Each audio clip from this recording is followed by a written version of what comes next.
Okay, everybody take out your pencils and papers. We're going to have a test. Okay, everybody heard at least 3 Hawaiian words that they recognized, even if they were place names? Yes? That means you're a beginning learner, so keep working on it. This morning, I'm very pleased to welcome a number of honored guests. We have here former Senator Susie Chan Oakland. You can just acknowledge. Sure, I saw her coming. Maybe I didn't see her coming. And we also have with us today from the Vice Chancellor's Office, the Associate Vice Chancellor Deborah Halbert.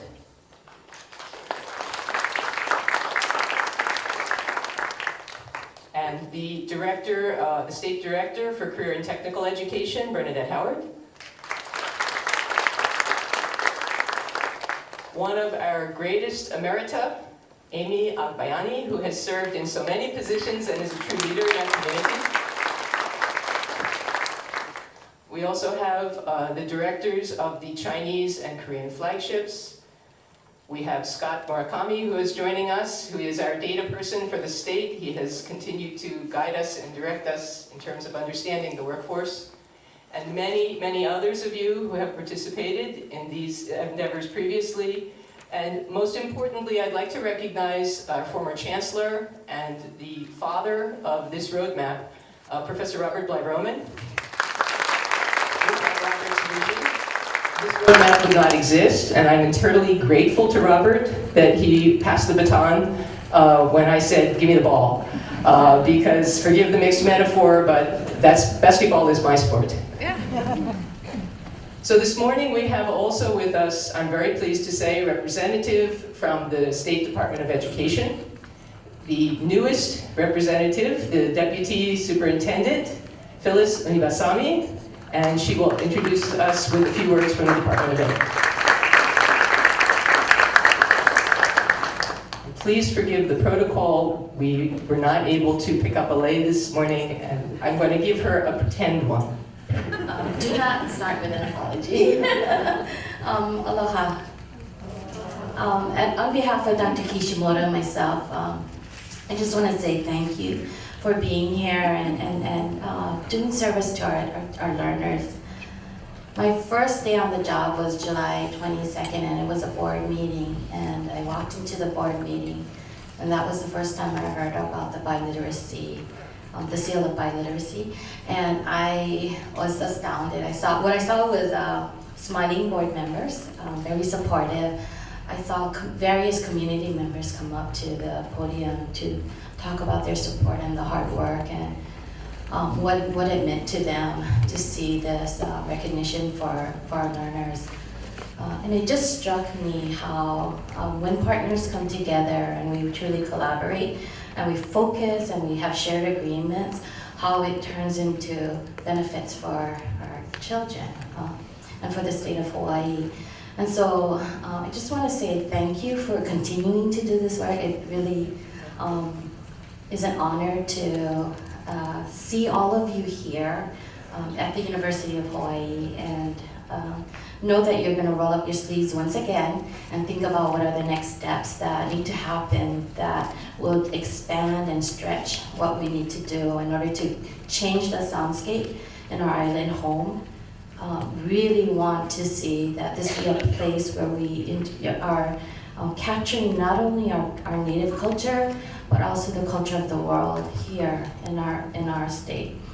So I just want to thank you, especially to Dr. Dina Yoshimi and her staff, because I know that having put on conferences before, this is a lot of work. You know, for you to have a productive day today. So I really want to thank you, and on behalf of the Department of Education, hope you have a productive day and enjoy. Thank you.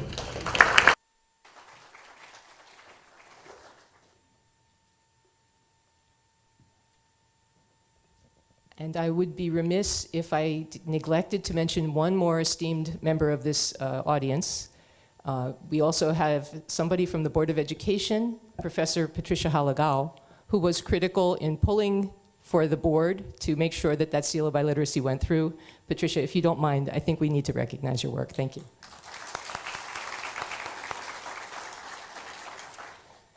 Now I'm very pleased to turn the mic over to the Dean of the College of Languages, Linguistics, and Literature. This dean has been extremely supportive of the roadmap. She completely recognizes the value of languages, not just as a study object, as an object of study, not just as something that we use to go study abroad, but something that is important to our daily lives, to our identities, to our very existence here in this state as a community that can come together in good times and in challenges to be the Aloha state, the state that speaks to each other and communicates well with each other. I'd like to introduce Dean Laura Lyons.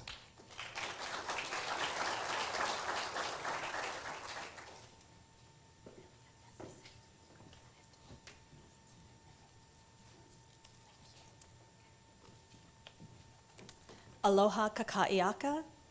The College of Languages, Linguistics, and Literature is especially pleased to be part of the third Roadmap Symposium on building a multicultural, multilingual workforce for Hawaii, and we are happy to welcome you here today.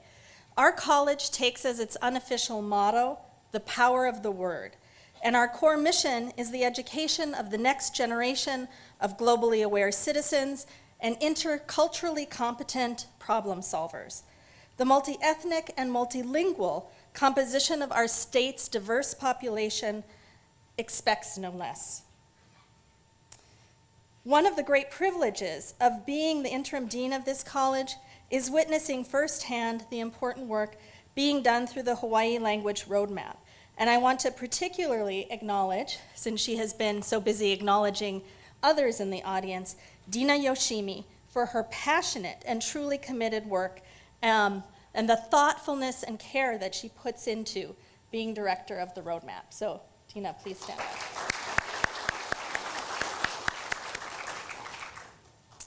From the initial Language Summit meeting in March 2013, the Hawaiʻi Language Roadmap has been a significant asset in the college's efforts to promote this vision. More than 100 representatives from business, state, and county agencies, NGOs, and institutions of higher education responded energetically to the call for a creation of a language roadmap at the Language Summit. And 10 working groups from across the state contributed their ideas to the roadmap document, published in September 2013. Over the past 3 years, representatives from 7 state agencies joined representatives from 4 UH system administrative units in advising and directing roadmap endeavors across the state. Roadmap projects include outreach to all UH system campuses, a collaborative partnership with the State Department of Education to promote the seal of biliteracy, and support for incorporating language skills into the State Department of Labor and Industrial Relations Career Kokua Counseling tool, as well as the UH Community College's workforce sector data system. The roadmap has also established working relationships with several businesses on the island, bringing recruiters to speak at career development workshops, as well as to engage in preliminary screening and career advising at several of our college's Nippon, Chinese, and Korean Cultural Day events. As major advocates for enhancing language proficiency in measurable ways, those at the roadmap work with Kepialani Community College, faculty members Lisa Kobuki and Carl Pauli, both UHM doctoral students, to create pre- and post-proficiency testing opportunities for their Freeman scholars who study in Chinese, Japanese, and Korean. These assessments provide an opportunity for students to see improvements in their proficiency and to recognize their readiness to use their skills in meaningful and constructive ways, both for them and for the state. We have also worked with the DOE to establish a constructive relationship with Avant Assessment, a testing company that has enabled the DOE to expand the language offerings for the Hawaii Seal of Biliteracy, and we hope to continue to see growth in those languages.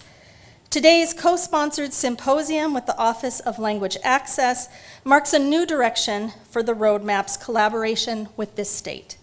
As stated in the Memorandum of Agreement with OLA, the goal of today's endeavor is to create programs to foster language talent among the state's residents and to support development of this talent to high levels of proficiency with the goal of serving the needs of the states to provide meaningful language access to limited English proficient persons, either via interpreters and translators or, in appropriate contexts, via qualified bilingual personnel. Today's symposium constitutes a groundbreaking step for the roadmap. The goal is to add to our steady repertoire of educating, advocating, and promoting by taking the next step in developing the multicultural match. That is, robust and engaging educational pathways from secondary to post-secondary institutions that lead to meaningful and lifelong use of language proficiency in the workforce. The roadmap takes very seriously the value of language as a core resource for building partnerships and shared understandings. The mantra of this initiative has been to build the future of multilingualism and a multilingual workforce in Hawaii, one conversation at a time. Over the course of the past 4 years, roadmap personnel and university stakeholders, student interns, and community volunteers have pursued that practice tirelessly. Having long since passed the 2000th conversation with students, employers, educators, career counselors, elected officials, and community leaders across the state, we believe that we have begun to see the arrow move if only just a notch in the direction of positive engagement and personal commitment. Your presence here today is a testament to the small but really important sense of progress, and your committed engagement with the themes and goals of today's symposium promise to make the roadmap's next step an even more significant one. Thank you all for being here.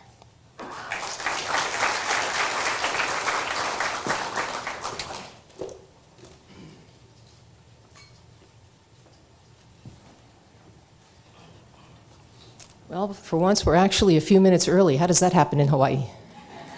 I won't do my stand-up comic routine. I'd like to give as much time as possible to our next speaker, who will deliver the keynote for this symposium.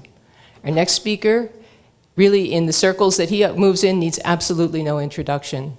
Among students of language study and language education, he needs no introduction. To those of you who are here who have not heard the name Richard Brecht, I promise you that after this keynote, it will remain with you for many years to come. Dr. Brecht has been, in our country, the leading force in moving language study, language education, a recognition of the need for high proficiency, a recognition of working together, not just for languages of Europe and the Americas, but for the languages of the whole world. He has moved these initiatives forward at the federal level, at the national level, starting organizations, and also most recently starting a business to actually walk the walk of hiring high proficiency bilinguals. To me, this is the ultimate commitment. Working in an organization, you work with others. Starting your own endeavor to show that you really have faith in what you have been preaching for the last 50 years is truly a sign of commitment. And so I would like to turn the floor over to Dr. Brecht now and ask you to welcome him warmly to our state, and we will learn from him today. What a beautiful introduction. You are amazing. You are amazing. Aloha, aloha.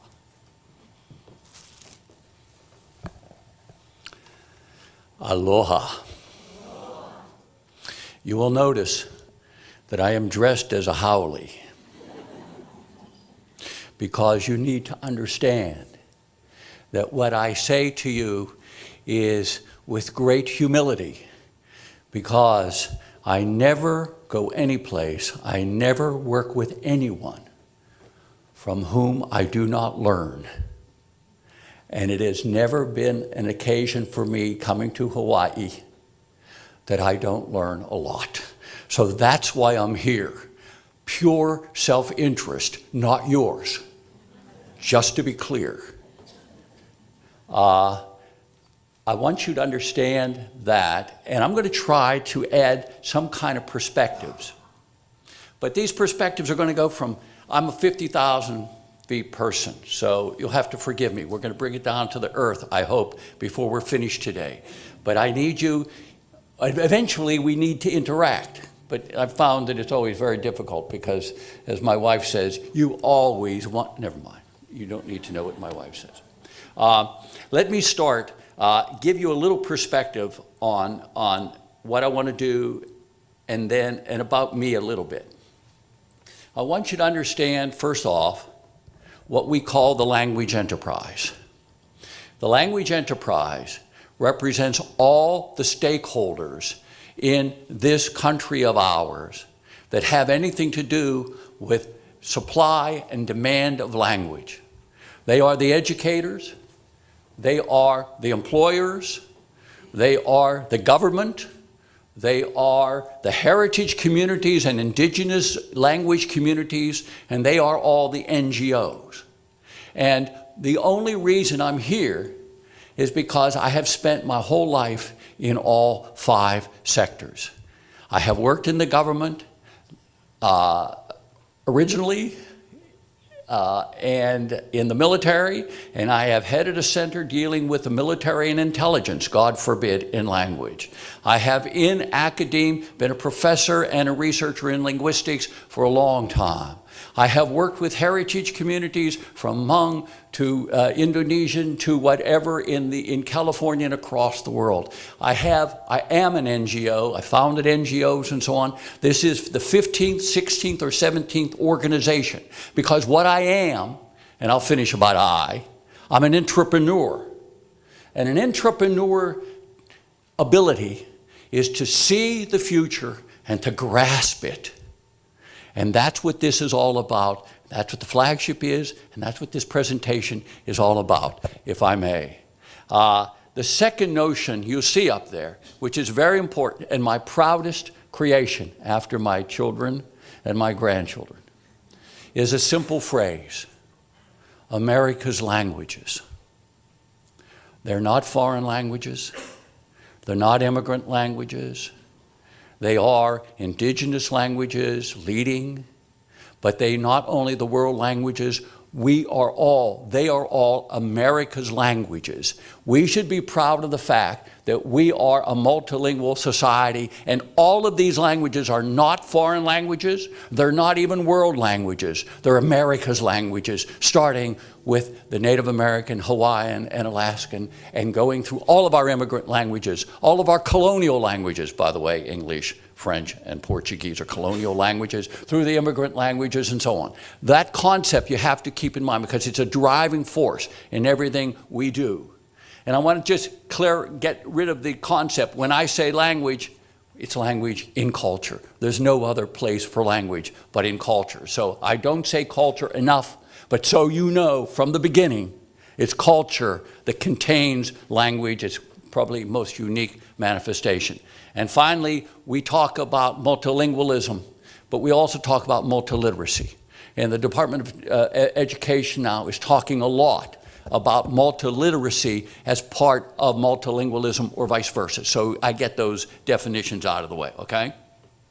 Now, why we're doing language, this is trivial here. In this place, it's trivial to talk about why we're talking about language in the workforce. But I would like to just rehearse just a couple of data points that have driven some of us crazy. Here's the logic. The logic. It's important to understand the logic. The principal driving force of economic growth, one of the principal, is skilled workforce. No problem, okay? Quality education, critical to building skilled workforce. Well, there's A to B, and if B, then, and global, now I'm stretching, global competency is a critical element in quality education, and multilingualism is the key to global competency. Okay, that's the logic, okay, that frames everything we're talking about. But let me just go up to that one, to the first notion. It's a very interesting set of research papers produced by Professor Hanushek at UCLA and a number of his colleagues. Basically, his argument for the last 2 decades has been that the key to economic growth, in his terms, GDP, the key to that is quality education. And the key manifestation of quality education are the international test scores.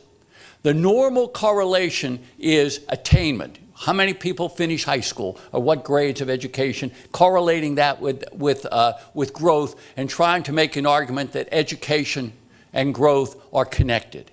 His work has been to establish a causal, not a correlational relationship between education and economic growth. And his whole work, and his colleagues, there are quite a few of them, is based on PISA scores, okay, of countries around the world. And his argument has demonstrated the difference between the economic growth of Asia versus the economic growth of Latin America, based on test scores correlated with GDP, gross domestic product, okay? And his most remarkable, astounding citation is this. Basically, one standard deviation in PISA results, when PISA scores, results in a 2% increase in GDP per year. That is, and he argues, and you can look at the literature, just look up Hanushek and you'll see it, that is an amazing statement. 2% increase in gross domestic product per year is huge. It's huge. And if you can actually say, and tying it to PISA scores, what it means is he's not tying it to how many people finish high school, because What is high school in Latin America versus Kazakhstan versus Hawaii and so on? What does that mean? He's tying it to actual performance on validated testing instruments around the world, comparing country to country as the evidence. Okay? That's an amazing statement. And if you ever want to influence someone who's a governor, who's a secretary, who's head of an agency and so on, having anything to do with economic growth, that number is astounding to me. And I just wanted to rehearse that, if I might. Oh, by the way, and PISA, let me just note, PISA, in 2018, PISA 2018, the international test, what are they adding? They're adding global competency to the PISA test. Think about that for a moment. The United States gets to fall behind even more. In PISA, but notice it's an incredible, if you read about PISA and OECD and PISA, I'm staying up here just for a moment more, that if they add global competency and they're going to test it, they are going to, and language will be part of it, then all of a sudden everything we do is not only tied to our normal and usual language agenda, but it's tied firmly where you stand in the roadmap to economic growth of an economy. Okay? That's what this means. And if PISA and language behind it, if you go by my logic, language is the key to global competency. Global competency now is going to be a major key to PISA, and PISA scores a major key to evidence that economic growth and language are directly tied in statistically valid ways. That's an amazing, from my point of view, an amazing piece of information. Maybe not to you, but it is to me. I'm being facetious. I apologize. Okay,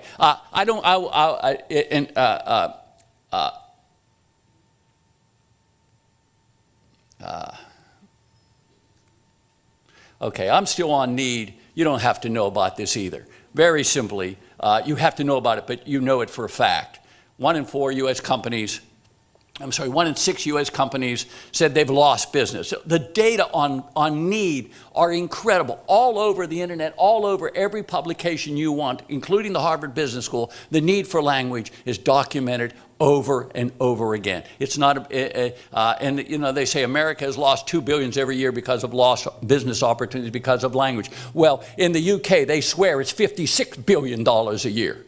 Well, the UK is 1/5 of our population, so something's wrong with these numbers, but it doesn't matter. There's something there that says the need is remarkable, okay? And the statements, even from some like Forbes, if you read statements like this,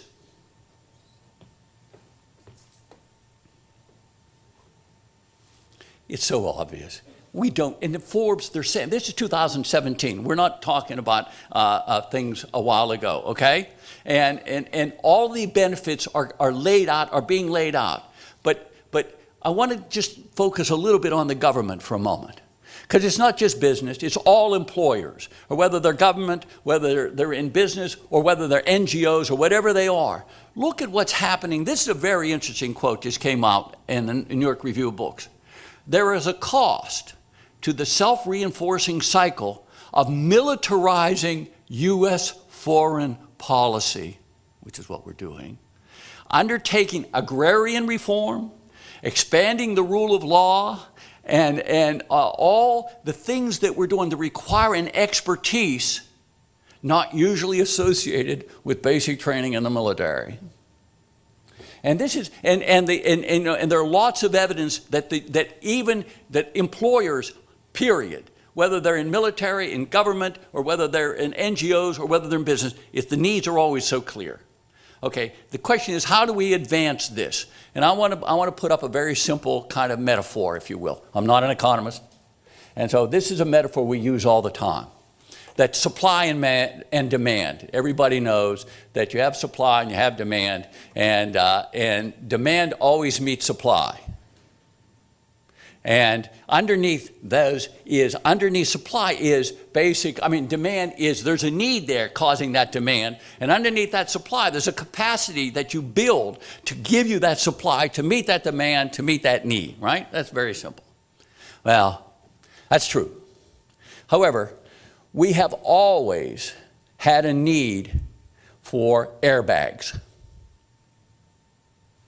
Well, the Pony Express riders had a need for airbags, okay? And Model T Ford had a need for airbags.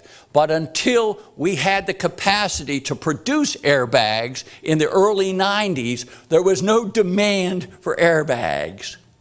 Okay, so the need was always there, the demand was never there, and I'm just trying to show you the disjunctions in a simple model like this. And the capacity, the demand starting, the need became aware, so somebody started demanding something, so they started building a capacity, and what do you think? Then the demand grew, and all of a sudden, everybody has airbags. I want to show you that because what's happening is, if you understand this market, this language, supply and demand language market in this country is dysfunctional. It's basically, right now, demand is changing every minute. And it's diversifying and it's growing. But and so that's clear. The supply is totally erratic.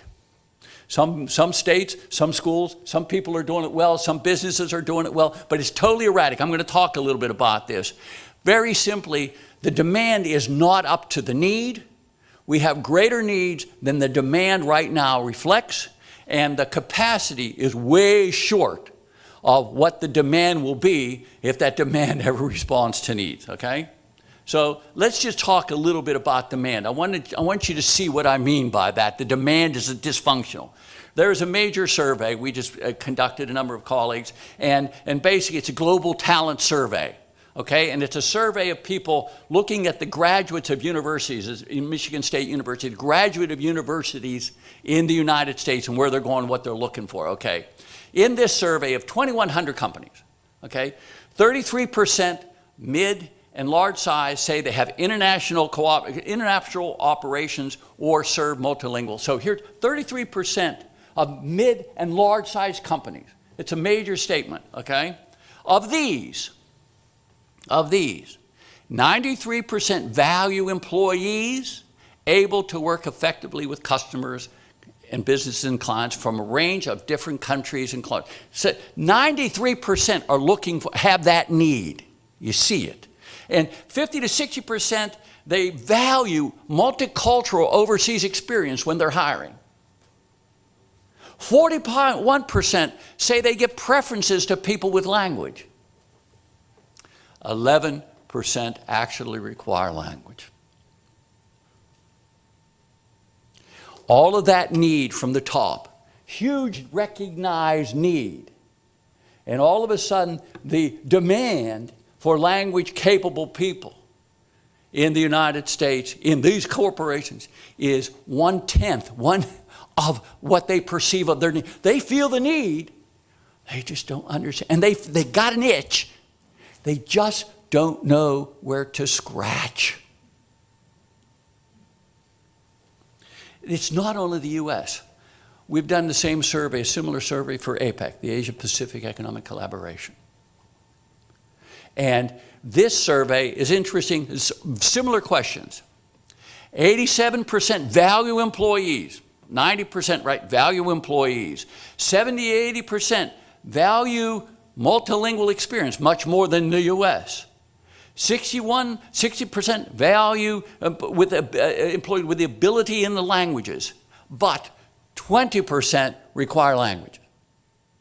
So here in the Asia Pacific, they're twice as demanding, requiring language as we are in the United States, according to these surveys. They all recognize the need. They don't know where to scratch, or they don't think a language is the scratchable place. Well, that itch is going to kill them right now. And so that's what I meant by the dysfunctions when I showed you those 4 squares, right? That need is there. And they know it. We need to interact with people from different, we need to have employees who interact with people from other cultures. Language, not so much. What am I missing? Something. And so, and this is just a summary. We don't have to stop on that one. The last point is an interesting one. In all of these surveys, guess what? In all of the industries, in all of the tasks and so on, we have to understand where the language is most important, and the only place it's really important is when there are humans involved. Go figure. I knew this is new for you. You want to write that down? Right? If you need to write it down, when there are humans involved, language matters.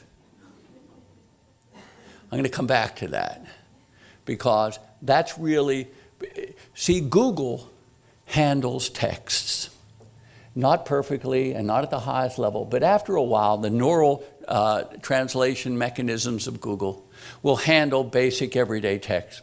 You don't have to worry about that. Just go and Google and they'll fix you up. I'm not talking about literature, and I'm not talking about something where life and death is at stake, but for everyday 90% works great. Text. And if text were all we had to deal with in human relations, it would be simple. I'll come back to that. Just to show the demand, just for a very simple thing, why you need to understand, look at this. If the demand, this is a survey, a company surveying just online job placement sites, okay? All of them that exist, okay? And between, and which require bilingual employees. And if you look at that, in 2010, there were 250,000. In 2015, over 500,000. It's exploding now. And if you look at it, and what they did is very interesting. They looked at, it's not only low-skilled, not only people with a high school, low-skilled is a very bad statement. With high school, 60% are looking for people with high school graduation. The 40% are looking for people with advanced degrees and so on. So it's not only just the McDonald's. Okay, it is other things like law and business and so on and government with higher skills. So it's the first kind of evidence. It's very, very restricted. It's when companies advertise for bilingual people online in their job sources. And these are the data that show. And so it's kind of booming. Okay, and by the way, the states, California, never mind. These slides will be available to you, and you can get them, read them, because you can't read them anyhow over there. Okay, so if the demand is clear, if the need is clear, and what's wrong with, why aren't we getting the demand? Okay, what's wrong with that? Why aren't the employers demanding this if they have this such a clear need? Is it because, not to worry, English is enough? Or is it because they don't believe there's a supply available to them? My airbags. There was no, the Pony Express riders and the stagecoach drivers needed airbags. You could see the stagecoach driver saying, I gotta have an airbag, I'm gonna fall on this horse. But I'm not gonna get one, so I'm not gonna ask for one. Okay, and so this dysfunction, is it because English is enough? And I'll show you something I found very kind of interesting about English. And here's something you don't need to know. You do need to know, but I didn't know. There's a test called the Education First English Proficiency Index, where they test English around the world, okay? All over the world, they test English language abilities, okay? And if you look at it, the level, those numbers are just the average in Asia, Latin America, Middle East, North Africa, and Europe. Those are average of the test scores. And that number is basically between 40 and 60 is equal to the CEFR, the Common European Framework of B1. And B1 is equivalent to intermediate. in our system, okay? What does that mean?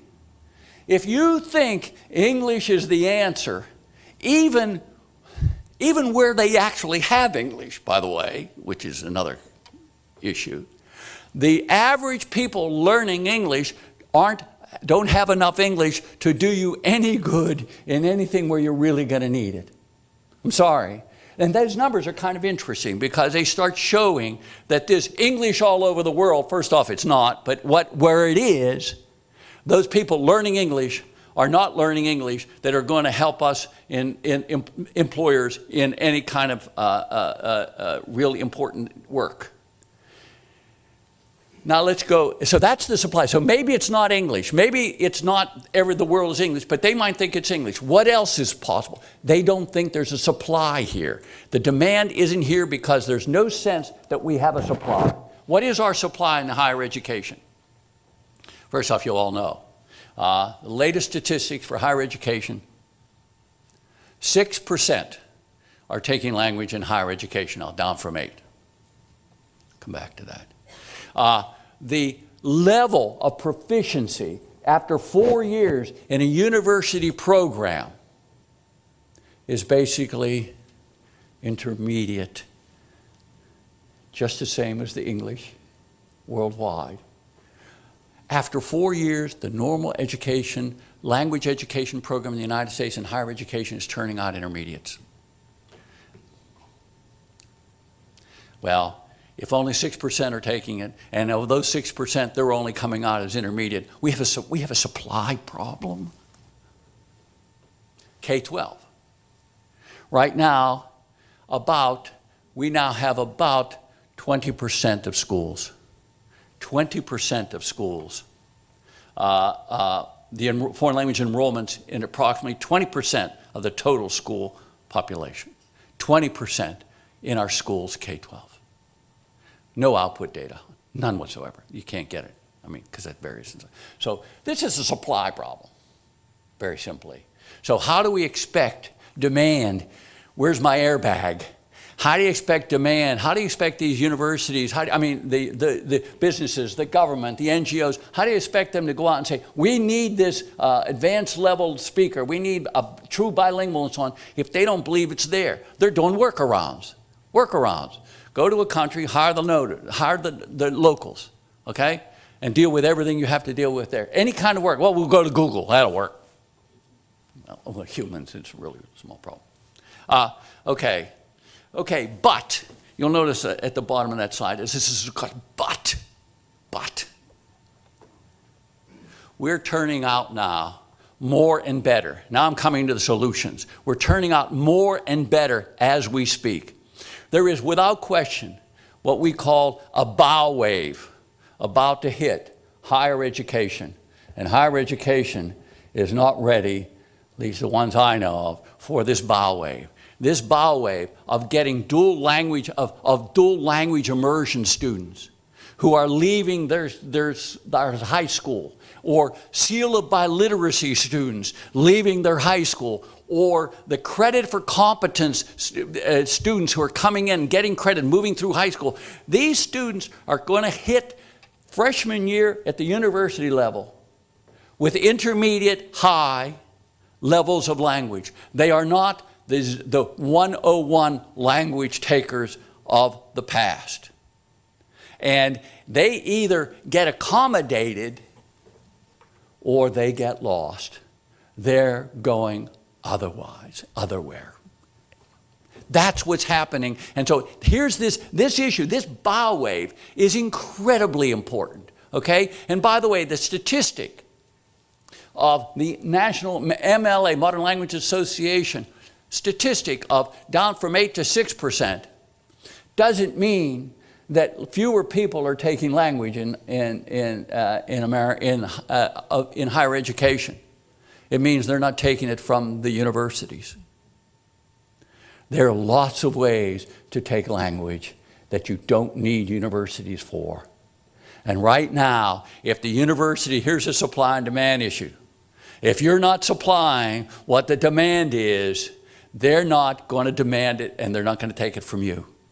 And here's that disjunction again, this system of we're not turning out enough of supply, okay? And right now, the demand is going to go up. It's going to be different. It's going to be harder. It means you have to not teach in beginning level for 3/4 of your instruction now. 3/4 of your instruction is intermediate and higher levels of language ability in higher education.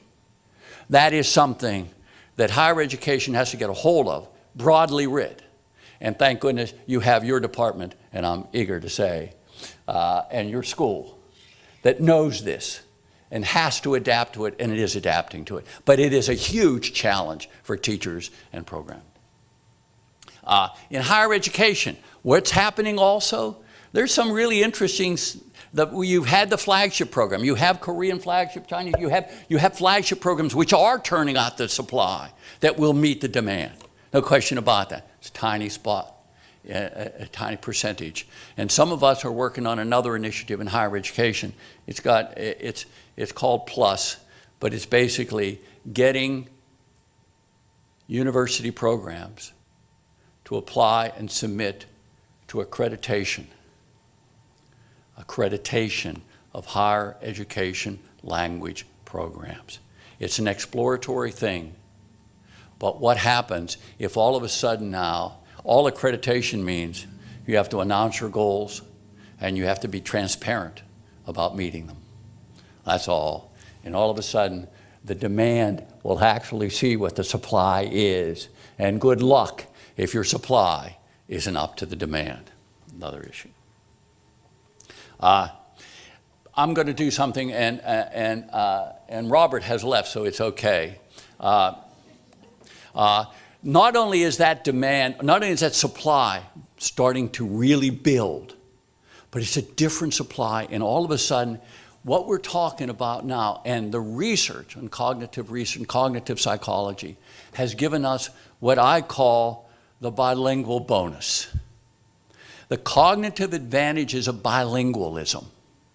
The fact that you can, when you have two languages, and when you use two languages regularly, you know this, I'm sure, but when you use two languages regularly, it's the same part of the brain that's involved. And what you have to do is have your executive function, there's a little genie in there who goes like this and this, you're looking at this and this, has to say, stop thinking about this and think about this. And this executive function and ignoring this L1, focus on L2 in this concept, ignoring L1's intonation and focus on Russian IK2 in this situation. That ability has huge benefits because once you have that ability, you have strengthened that ability to focus and inhibit and focus and switch, inhibit and focus. That's the key to solving problems. Don't solve the problems the way everyone else is solving them. Don't do it this way. Do it this way. It's the key to creativity. When you listen to Stravinsky, if you've never heard Stravinsky and you've only heard Beethoven, you have to stop Beethoven over here and focus on Stravinsky over here. You have to stop Rembrandt over here and focus on Cézanne over here. That's what brain plasticity is about. And what do you figure? Brain plasticity, creative thinking, critical thinking, problem solving, and bilingualism. Ain't that a hoot? This is basically the advantages, the bilingual advantages. With the bilingual bonus concerns your simple ability. It's called the examined life in Greek philosophy. It's your ability to think differently and freshly. It's major educational advantages. I'm going to talk about that. It's employment advantages. I'm going to talk about that, and even health advantages. The bilinguals, over 80,000 in India, the last research, over 80,000 in monolingual Hindi speakers versus bilingual Indians. Evidence shows that the bilinguals who lose more than one language constantly, the symptoms of dementia and Alzheimer's are delayed by 5 years. Newt Gingrich, 8 years ago, came to Congress and said, I want a multi-billion-dollar program to delay the symptoms of Alzheimer's and dementia by 5 years. Sorry, Newt, we got the solution, and keep your money. Oh, no, better, put your money over here. Let's get a bilingual, multilingual America. It's really simple. You want to get rid of, you want to help the bilinguals, you want to help the Alzheimer's, and you want to help people like me? Never mind. That's all. I want to talk about dual language immersion. You've seen it. I want to just talk a little bit about it because this evidence, I want to go down this road. It's not only, the supply is not only better language, more people with better language, but it is the bilingual bonus that people have to understand. And what we've done is dual language immersion. You know what it is. You have it in this state, and happily you have a teacher, a principal in this very room. Jill, where are you? And so dual language immersion. We had a study done at Portland. And this study basically, and dual language immersion is booming. And you know, if you look at New York City programs, just 93 just added in the last little bit.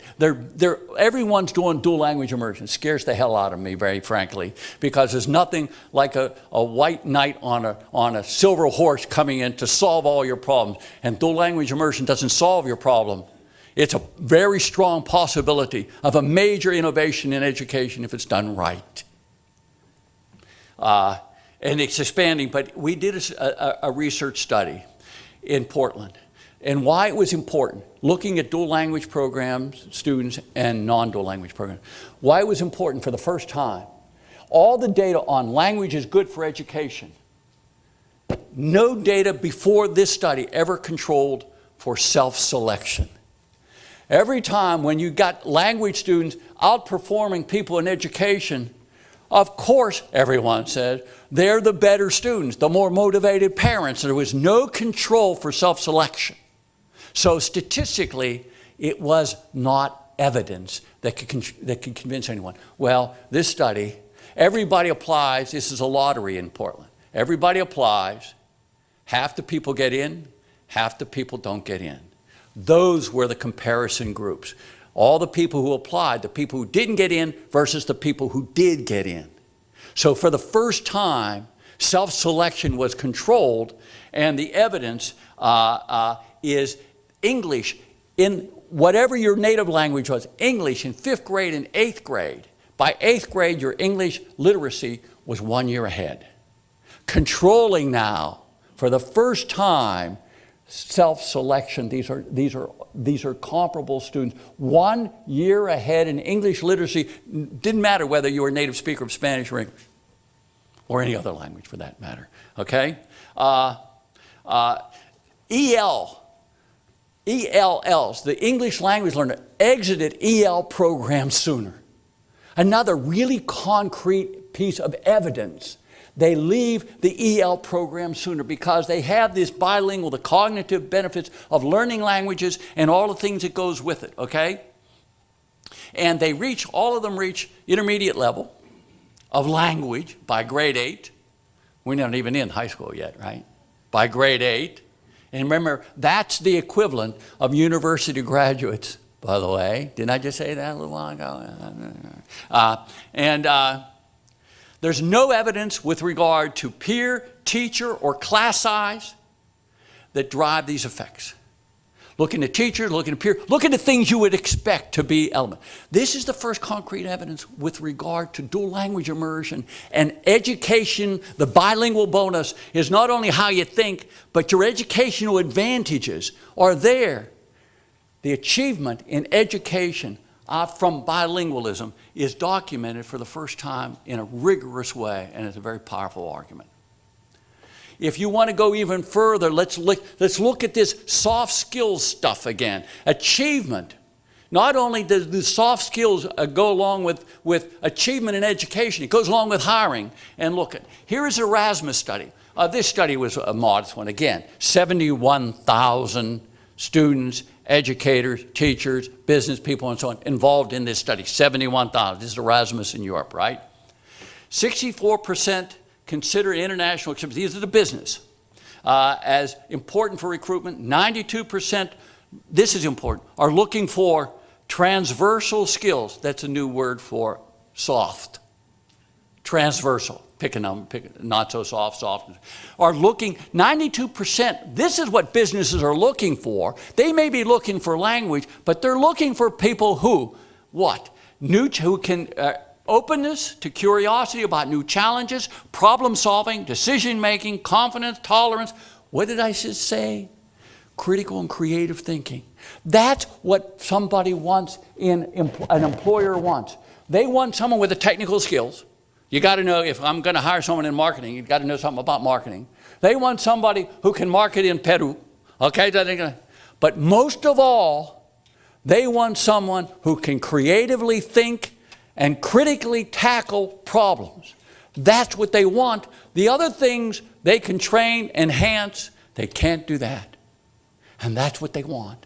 And what do you know? Hire us and you get it for free. We call it the bilingual bonus. It's also I don't know why it's cut off here. Sorry. 52%, by the way, of these Erasmus students coming back, it's cut off. They give them a test for soft skills. It's a validated test. They give it to them. 52% are advancing in their soft skills of critical and creative thinking when they come back. That's because they go into an immersion environment and they go into a place where they can't think the way they normally think. They can't communicate the way they normally think, they normally do. They can't assume the way they normally do. They got to turn that off and turn this on. And you know what? They're used to that one. They can do that now. And what do you think? The more you use it, the brain is a muscle. The more you use it, the stronger it gets. The more you use it, the stronger it gets. Okay.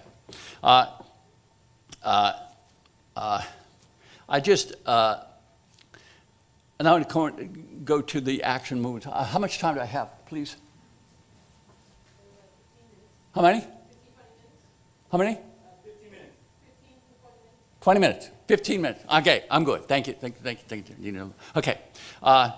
What's happening is the future of language learning is happening now.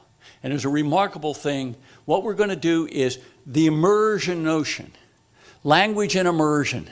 Immersion is the place where you don't have an option to focus and switch and focus.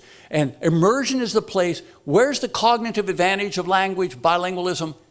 It's in usage, not in knowledge, not because you have a advanced proficiency level. It's do you use two languages frequently, constantly. That's the advantage. So you put people where they use two languages. You immerse them either in heritage communities, you immerse them abroad, and you immerse them in K-12 dual language immersion. That's what you do. It's immersion.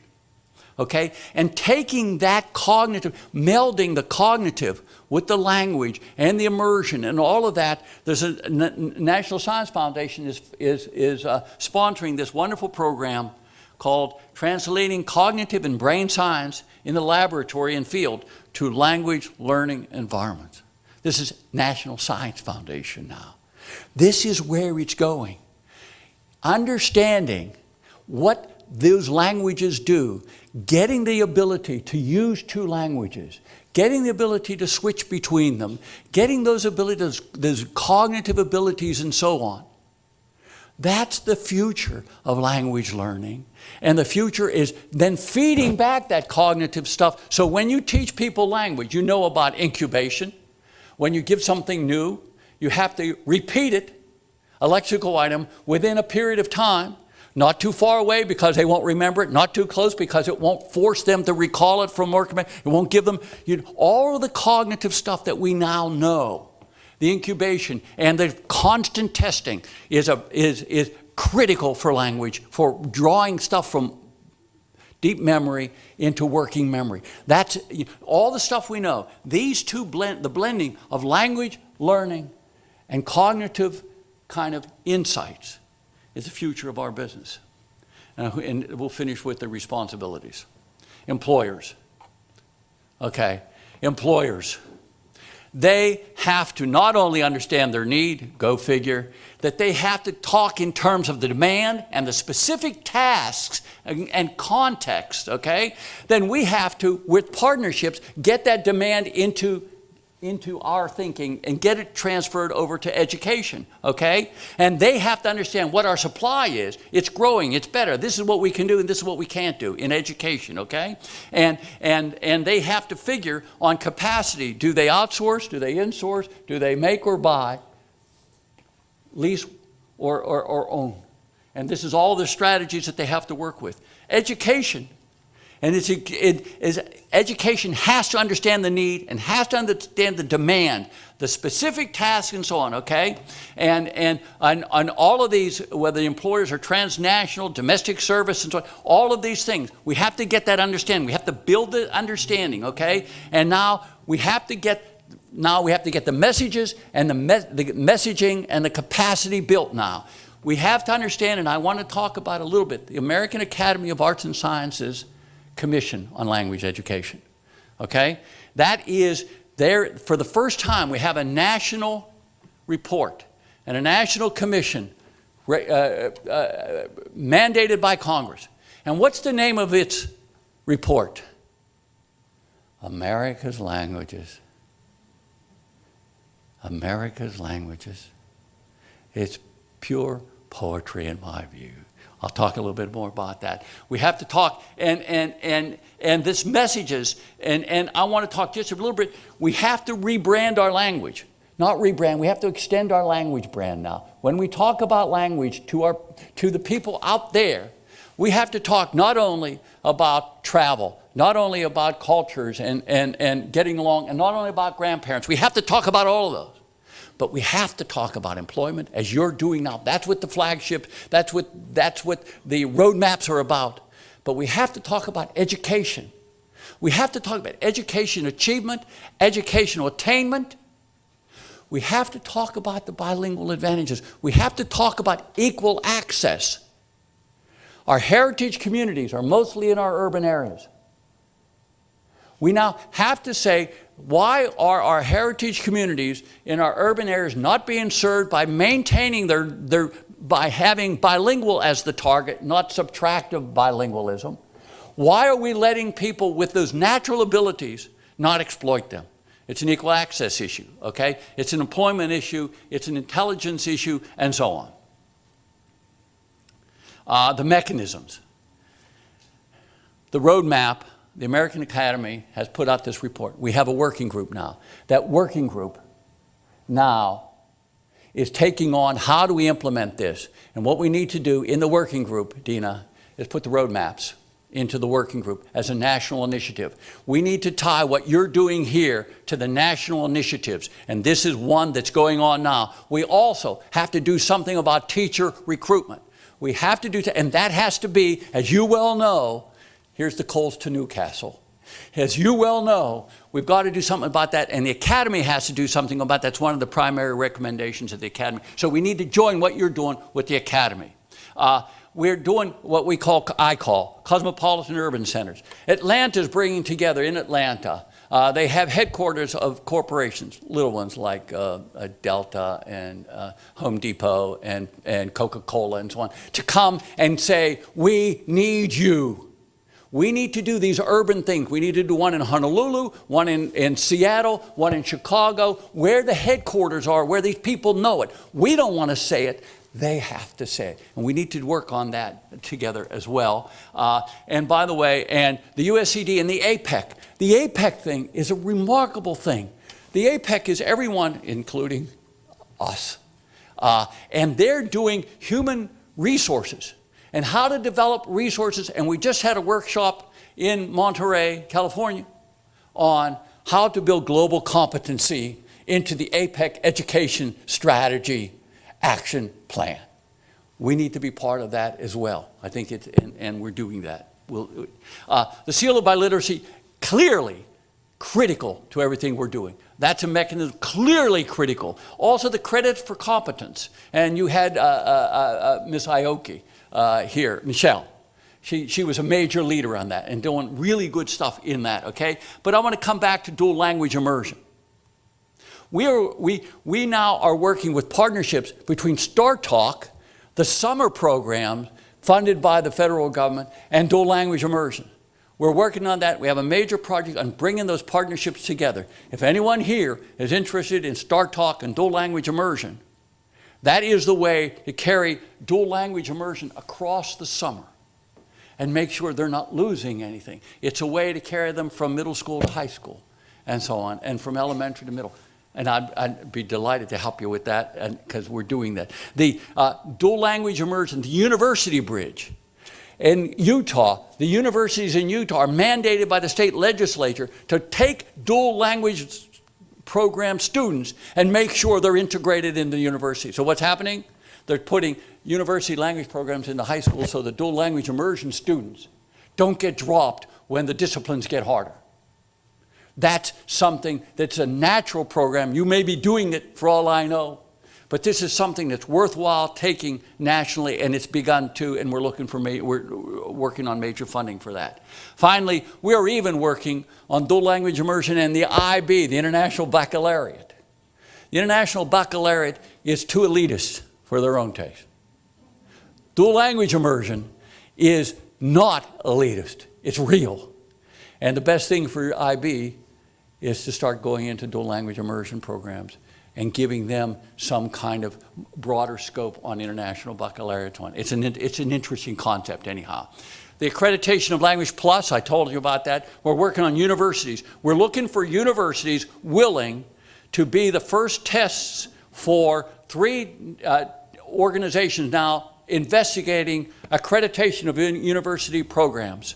They are AATSP, the Spanish and Portuguese AAT, the Russian AAT, and the less commonly taught all the less commonly taught AAT are now looking to explore what it would take, and we've got standards, we've got peer review protocols and so on.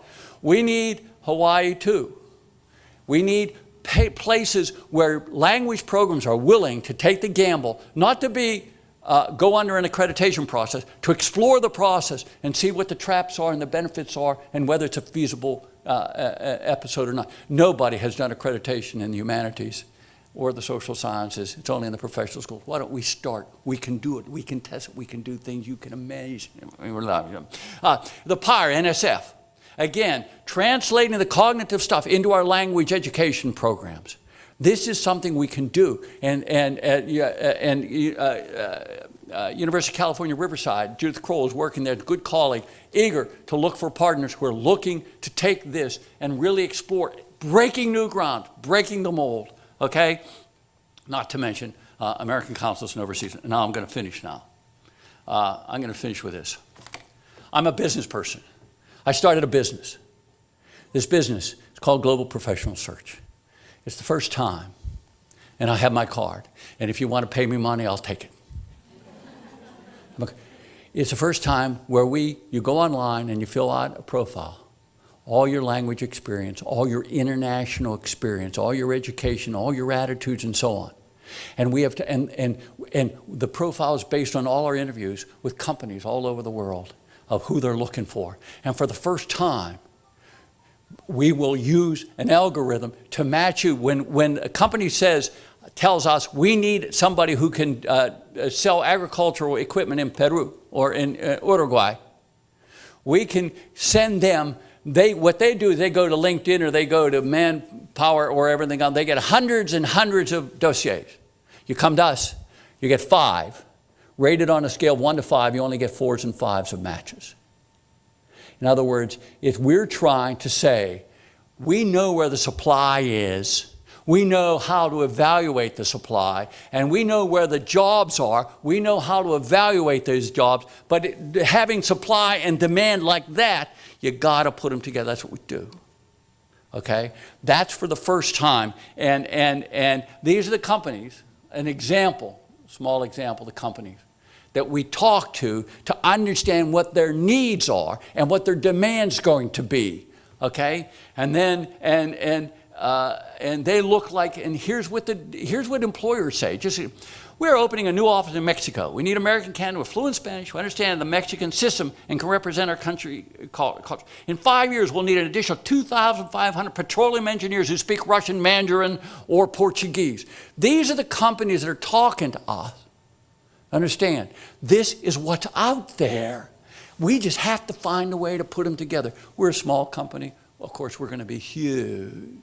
That's huge. We're going to be huge soon. Oh, that was deleted. That's what we're doing. We have a new company, though. The next thing. For the first time, what's happened to everything I've spoken about is when you have professional needs. Organizations have needs. Our company, the new company for which we're now negotiating in Silicon Valley for the round 1, 2, and 3, is to provide language help to anyone who wants it, any place in the world, on demand, in person, or online. If you do the Uber of language, all of a sudden, it's not millions of dollars or users. It's with a B. And all of a sudden, people are interested. But so you know, we are not going to let the world think there's only English. We're not going to do that. Okay? And we're not going to let the United States and Great Britain and Australia think it's only monolingualism that matters. These are the examples. This is what I talked about. You can look at them, and I've mentioned them all. So why is clear, how, mechanisms and messages, and the when.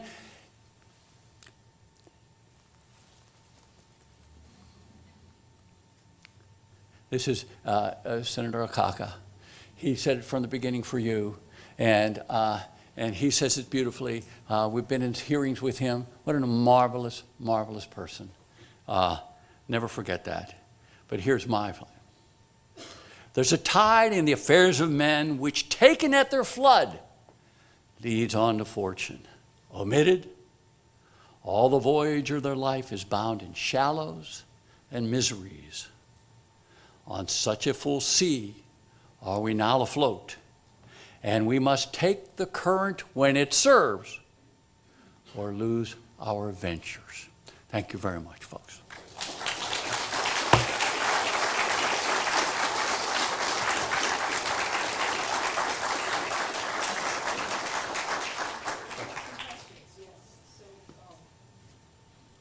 I went too long, didn't I? No, you're quite fine. It's perfect.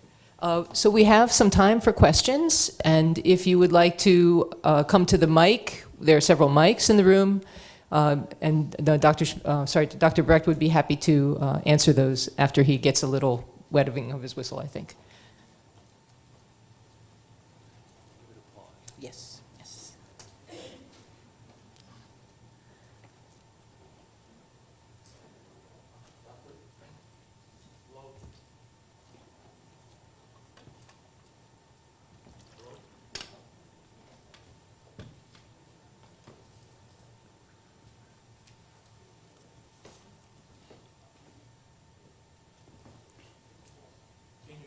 I can. Just speak up so everyone else can if you can. Dr. Brecht, I'm really impressed by your speech and the information that you provided us. But my question is more along, how would you apply that given the current environment? I'm talking about the current political environment, especially with regards to our young people under DACA, who for the most part are bilingual.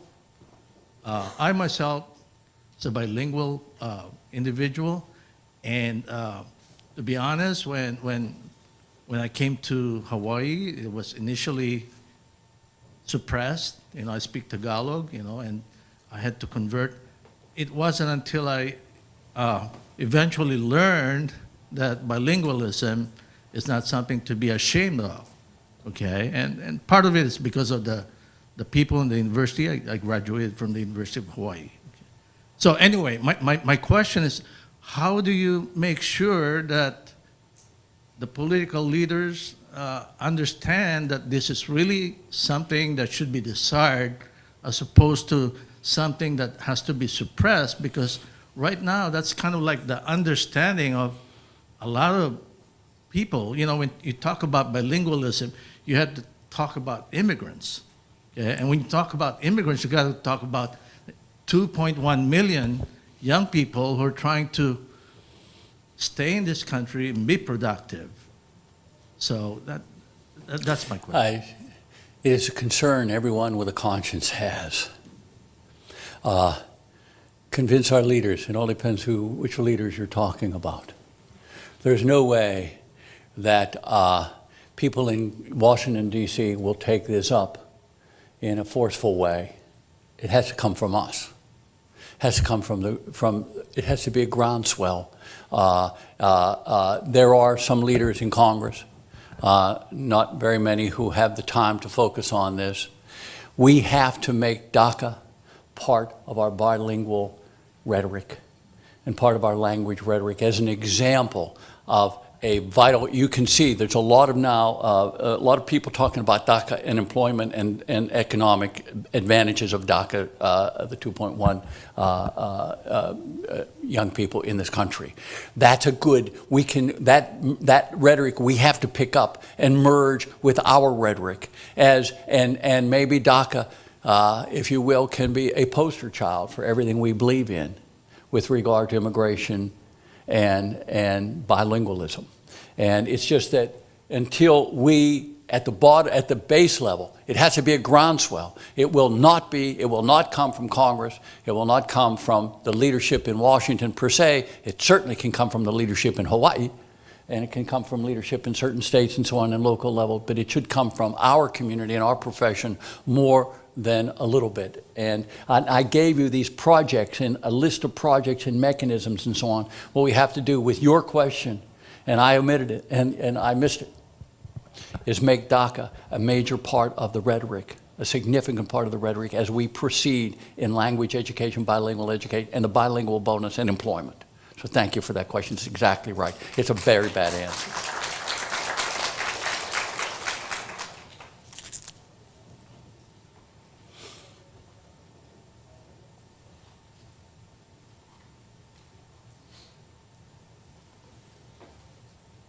Good morning, Dr. Brecht.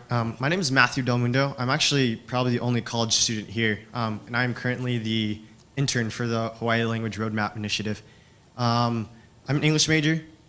On behalf of students and college students, where can we come together from the bottom up and collaborate with you and administrators, educators, employers, in helping this next generation? So from the bottom up, I've heard a lot from your conversation of top down. Is there an opportunity from the bottom up or active steps? That's a tough question. We don't have, we have student organizations and so on the campus, lots of them, hundreds, thousands maybe on the campus, and some of them are relevant and so on. I don't think it's really going to be easy for someone like you to do something unless the people who teach you or surround you and are responsible for your education reach out to you to do something with them. Or to turn it around until you provoke some of your elders, and I won't say betters, into action with you. It won't happen, okay? But again, at your age, all you have to do is believe that you don't have to take it anymore. You don't have to sit and let it happen to you. You can actually lead and do something about it. But you have to take that mindset and start working with, say, some of your student colleagues who think like you or will learn to think like you. And then you take that to the people in your department and so on, or in your college or in the university, and start doing that. But you have to have the mindset that you're not going to let it happen to you. It's up to you to do something about it. You're at the age when, if ever, you are going to be immortal and all-powerful and a superhero. You're at the age. And don't shy away from that. And that's what I would say. There are no mechanisms, easy ones. You're going to have to make them, is what I'm telling you. If anyone has a better answer to that and has a mechanism, I'd welcome the input.